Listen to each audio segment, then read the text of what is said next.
much longer. Can you hear us, Ariel? Okay, fine, great. Can you hear us? Good to hear your voice.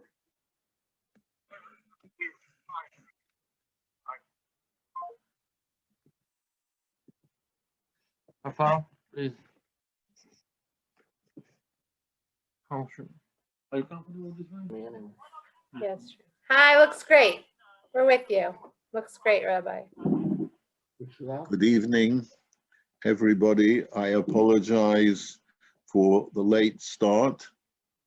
Today, the 22nd of Shvat, is the Yortzeit of the Rebbetzin, the Rebbe's wife, Rebbetzin Chaim Mushka,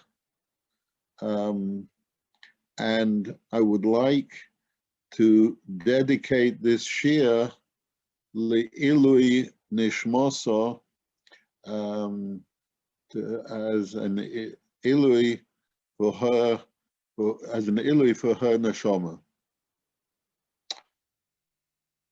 The Rebbetzin had an enormous amount of mesiras nefesh, of sacrifice, to allow her husband, the Rebbe, to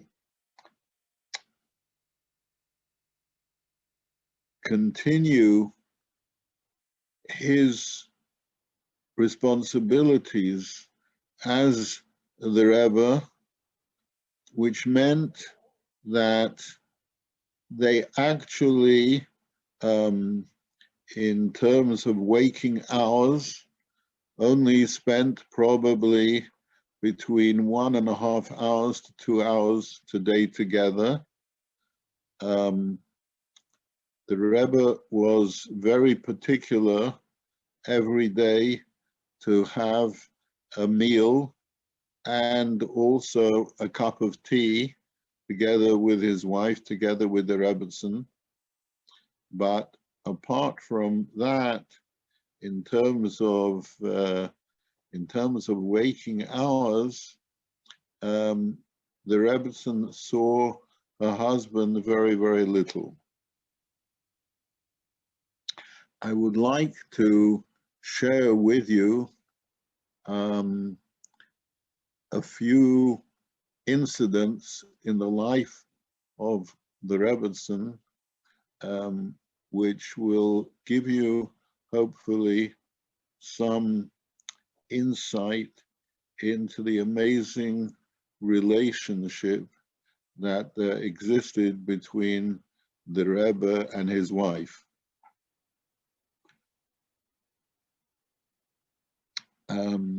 Since this Shabbos is Shabbos Mevorchim Ador, I'd like to begin with a story about Purim. The Rebbetzin had problems with her hip, and the Rebbetzin walking in later years was not so good.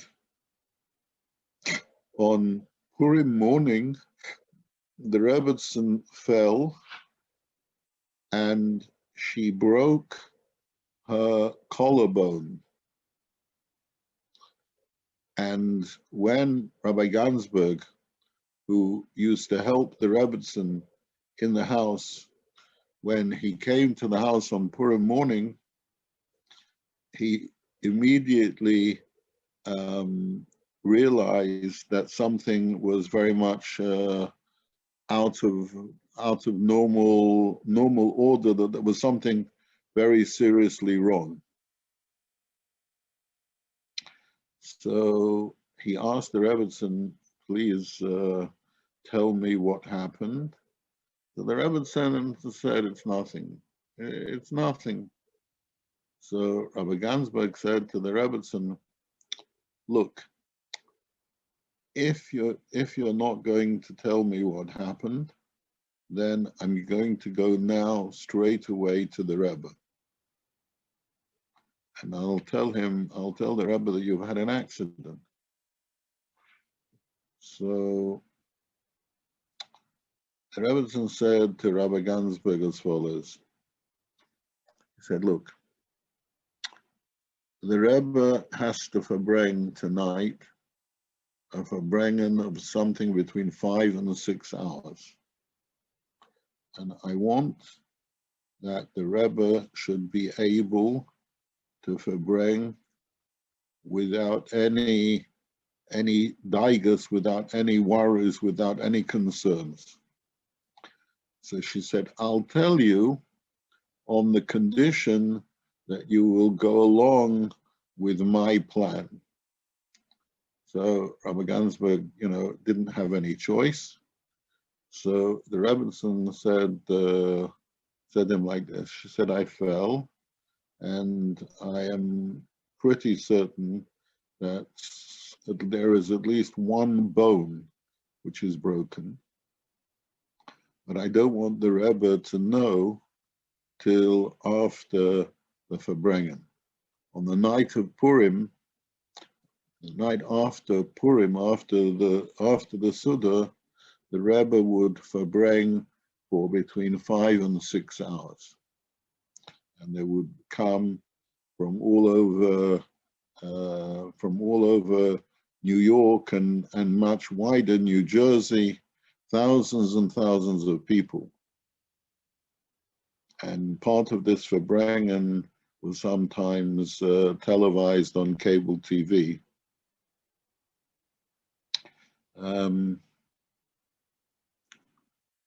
So the Rebbe said like this. She said, I'll tell you what we'll do. I am going to be seated for the Sudas Purim when the Rebbe comes home for the Suda in the afternoon. And I'd like you to do all the serving so I can just remain sitting in one spot the whole time. And like this, the Rebbe will not realize that there is something wrong. I'll be able to rest my elbow on the table, and the Rebbe is not going to see that there's something out of order. Gansberg, had to agree to the Rebbetzon's request, and they had Sudas Purim. And as soon as the Rebbe left for 770, the Rebbetzon asked Rabbi Gansberg to take her to the hospital. They went to the hospital, and the hospital confirmed that the Rebbetzon's collarbone had broken, and they put her in a plaster cast, but she was still in very, very extreme and very, very great pain. When the Rebbe came home after the farbrengen, the Rebbetzon was already back in the house, in their home, after coming back from the hospital, and the Rebbetzon was not able to sleep because of the pain. And after farbrengen for 6 hours, the Rebbe sat up the whole night with the Rebbetzon. He did not go to sleep the whole night because she was in so much pain, and he wanted to be there for her. This story gives you some insight into the amazing relationship which existed between the Rebbe and his Rebbetzon.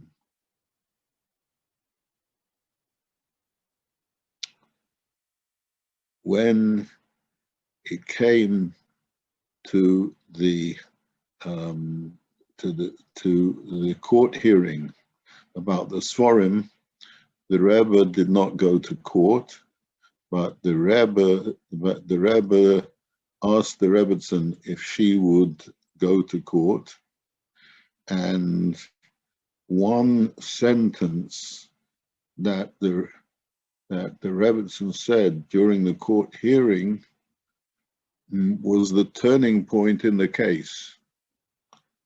The case was about the Svarim that had been taken without permission from the Frierdiker Rebbe's library, and the Rebbetzin said in the deposition that she made in the court, she said, my father, the Rebbe, and everything that he had belonged to the Chassidim.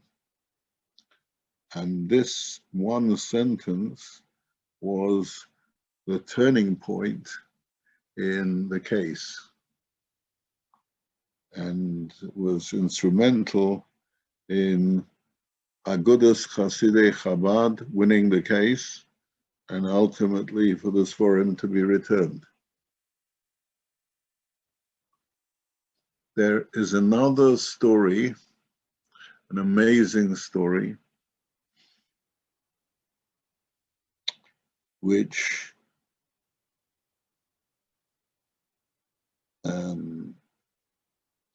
I heard not firsthand but secondhand from somebody. I heard this story from somebody who heard this from Rabbi Halberstam, who was one of the people who helped the Rebbetzin in the house. And the story goes as follows. They in the Rebbe's house, in order to make it easier for the Rebbetzin to go from ground floor to first floor where the bedrooms were, they had installed an elevator, a lift.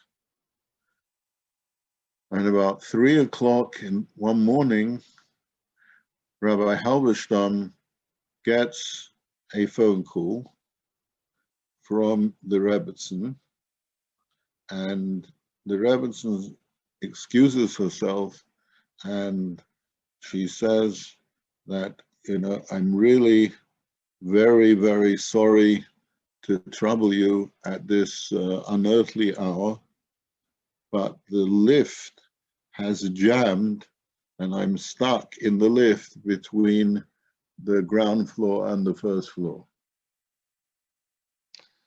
So Rabbi Halberstam gets dressed in 2 minutes and he goes straight over to the Rebbe's house on President Street. And he looks around the house. Everything is closed. Everything is locked.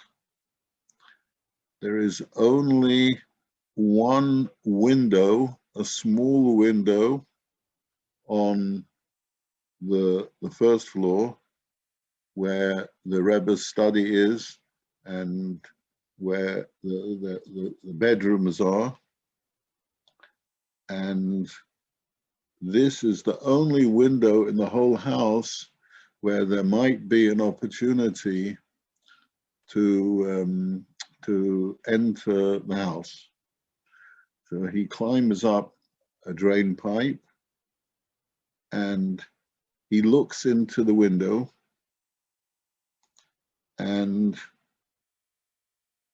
he sees the Rebbe sitting there with his eyes open, his face burning red with fire, and he doesn't know what to do. He's between the devil and the deep blue sea. He doesn't want to, disturb the Rebbe, On the other hand, this is the only way that he can get into the house to free the Rebbetzin. So he decides he has no choice, and he manages to somehow to climb into the room, and he walks past the Rebbe. He doesn't say a word. The Rebbe doesn't say a word to him, and he frees the Rebbetzin, and he makes sure that she's okay, and then he goes out downstairs through the front door. The next morning, he phones up the Rebbetzin, and he said, I have a favor to ask you. He said, I feel very, very bad that I just, I disturbed the Rebbe in a time when obviously was a very, very special, very holy time. And I would like you to ask the Rebbe for Mechila, to be meichel me, to forgive me for having disturbed him. The Rebbetzin said to him, not a problem. When the Rebbe comes home later, when I have the opportunity, I will, I will give over your message. A few hours later, the Rebbetzin calls him, and the Rebbetzin tells him that I gave over your message to the Rebbe, and the Rebbe said there is nothing to ask Mechila for, because the Rebbe said he didn't see you at all. And then the Rebbetzin added that by my father also, there were whole nights where my father was sitting in a chair with his eyes open, his face red like fire, and totally in a different world.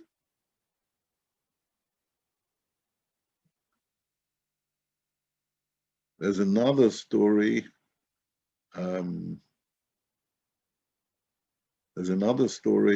With a woman who had a child who was ill and came to the Rebbe's house and asked the Rebbetzin to allow her to speak to the Rebbe for a minute. So this was Sunday morning. Excuse me. This was Sunday morning, and the Rebbetzin said, look, I can't disturb my husband, but I want to show you something. So she took this woman to the door of the Rebbe's study. She opened the door slightly, and she said, you see how the Rebbe is sitting? He's been sitting like that since after Havdalah on Mosai Shabbos. This was Sunday morning. Rebbe was sitting in a chair, his eyes were open, and he was sitting like that for 12 hours. So we have, some little insight into what we saw was not the truth. To us, the Rebbe looked as a normal person. Yet we know from many of these incidents that the Rebbe was in a totally different world. Totally different world.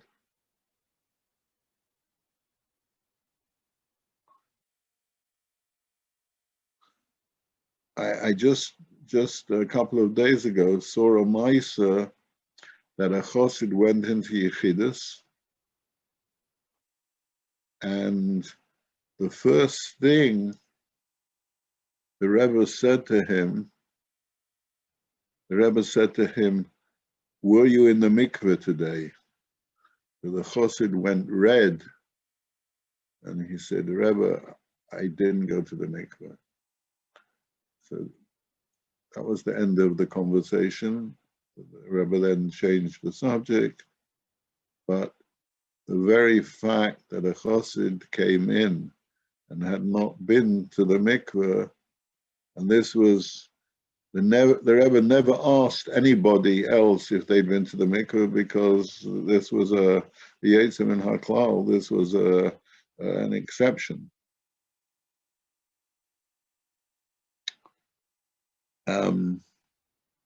I'm going to ask your indulgence if this is a very short shiur. I had the second corona injection today, and I haven't been feeling well all day. I've spent most of the day in bed.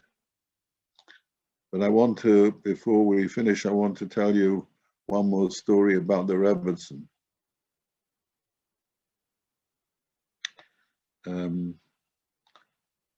Rabbi Gansberg was also the Rebbetzин's driver. Although the Rebbetzin actually drove herself certain places, but in general, especially in the later years, Rabbi Gansberg used to drive her. And they were going through a certain section in Brooklyn, and the Rebbetzin saw that there was a whole commotion going on. They were taking beds out of an apartment, and there were children who were crying. So the Rebbetzin told Rabbi Gansberg to stop, and she said, I want you to find out, what's happening here. So Rabbi Gansberg, went in and spoke to the family who were being evicted from their apartment.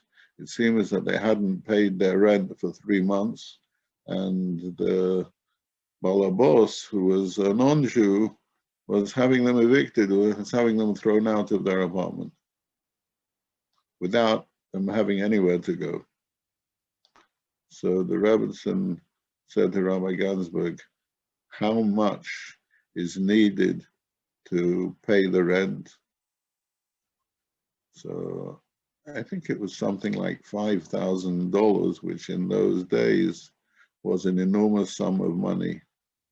The Rebbetzin took out a checkbook, and she wrote out a check for $5,000 to save a Jewish family from being thrown out, from being evicted, and from being thrown out into the street.